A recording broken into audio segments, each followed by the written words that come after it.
So it's the 1st of January today, first day of January 2026. And I don't know how you spent your New Year's Eve. I spent my New Year's Eve clearing and, yeah, like really clearing things that I did not want to take with me into the new year. And when I say things, I don't mean actual objects or people or tangible things. I meant patterns, I meant behaviors, belief systems, things that I really, really, really did not want to take with me. And yeah, so I spent it in clearing, in prayer, in release, and then I fell asleep and woke up in the new year. Um, but I want to talk a little bit about what it is that I left behind, what I really felt like I released before that clock struck 12. So, over the past days, I don't know if you have the same thing, but in the run up towards New Year's Eve, there's always like these days that are kind of weird, like these in between days, in between Christmas and New Year's, and you're in no man's land, or at least I feel like I'm in no man's land when it comes to time. It's a bit warpy. And so I also noticed that it's a time of things coming up for me and me being able to kind of like put things in perspective and deciding what I want to take with me and what I want to let go. And one thing that came up for me very strongly was wait. So the thing that came up for me was I set a goal for YouTube, and the goal I set a extra big goal just to kind of scare myself, and the pressure that came with that, like it really revealed a lot to me. So I immediately once I wrote down the goal, I immediately felt like this pressure on my chest, and I was thinking, okay, what is this about? And I always do like this process internally to check in with my feelings. Okay, what is this really about? And I started getting like flashes of the past, flashes of my childhood, flashes of situations where I felt the exact same pressure on my chest. And I realized that this pressure on my chest had to do with people underestimating me, people thinking that I'm not capable of something and telling me that, and maybe like me sharing my goals and them ridiculing me and saying, haha, you'll not be able to do that. Or me starting out something and not being really good at it and being laughed at, even, at home as well. And not from a malicious place, but that's just kind of like how they rolled. And then thinking, I'm going to show you. And that had always been my mindset. I remember as a little kid, I never ever took that no or that the ridicule as a reason for me to back down. It made me want to fight and go harder. Now, that sounds really great, right? It sounds like, oh, wow, that's going to propel you forward. But actually, that fight and that wanting to move forward turned into force. It turned into me kind of forcing myself to commit to things that weren't even that important to me, but just from the perspective of purely wanting to prove to myself and prove to others that I would commit relentlessly. And so my association now with committing to things, to committing to big goals, even when nobody is watching, is that pressure that I put on myself historically, starting from when I was a little child, and that feeling of like, I'm going to show you. And so now, whenever I have a goal, even though there's nobody to prove wrong, there's still that pressure because, like, that commitment or that promise of I'm going to show you, it wasn't a relaxed thing. It was like, a contracting feeling that came up in my body. And I realized that, oh, wow, I do that with everything. That's how I approach everything. I can be playing a little simple game. I was invited to my friend's house and we were playing games. And I was new at the game.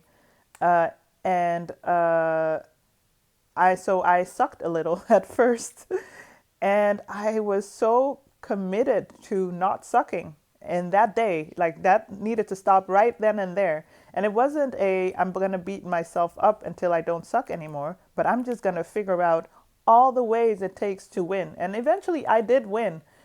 But there's a part of it, the part of that commitment that kind of diminishes the game. It diminishes the fun. It diminishes the playfulness out of playing, out of life, out of the process of discovery and trial and error. It doesn't leave room for playfulness. It only leaves room for commitment, pressure, and relentless pursuit.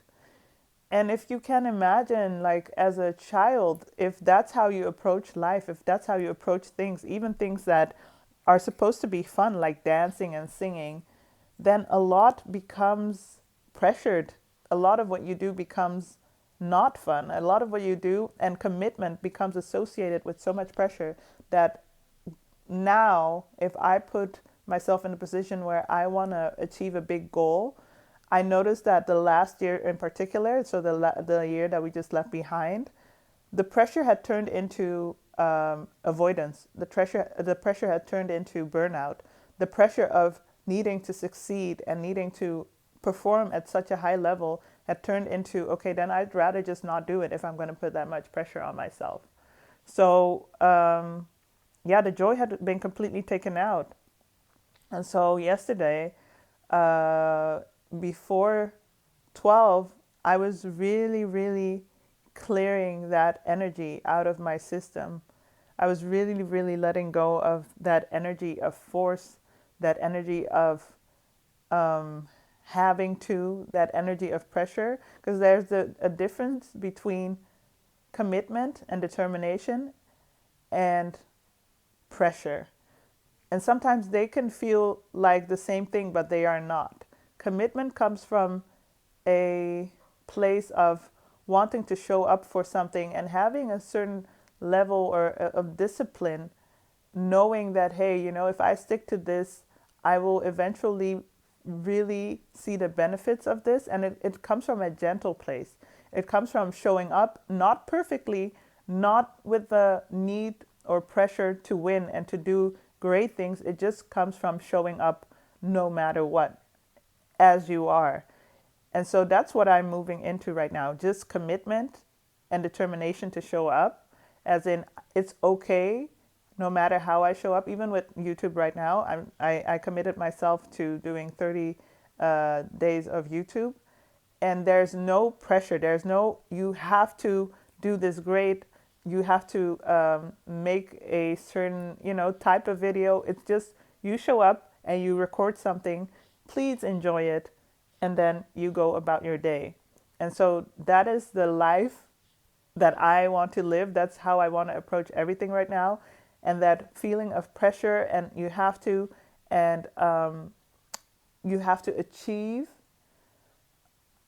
I really parted ways with that, and I don't know if it's gonna rear its head sometimes. I can. It's okay, but what I intend to remind myself over and over again is that I don't need to operate from a place of pressure. I can operate from a place of just joy. And of course, there are certain things that I won't enjoy. There are certain days that I don't want to show up. There are certain days that I don't want to do the things that I committed myself to. And those feelings can be there while I'm still showing up. So I can still be upset.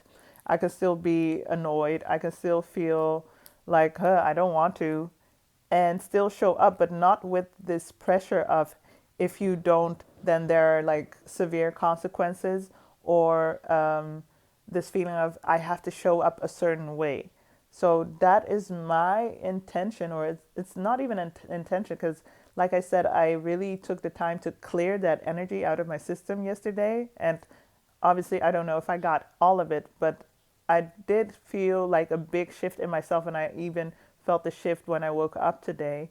And I intend to move forward with that energy of bringing in more play, bringing in more joy, bringing in more lightness in my commitments, in the things that I want to show up for, and in my determination.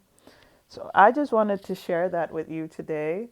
Um, and also as a way of me showing up again and just making recording something that feels light to me, that feels like I'm connecting with all of you and really sharing myself and not from a place of pressure. So I would love to hear from you what your New Year's Eve was like, what you did, how you spent it, and if you had any intentions for it. Yeah, I would love to hear about that. And please subscribe. And what's the other thing? Like this video, so more people can enjoy it. Okay. I'm wishing you a happy new year and see you in my next.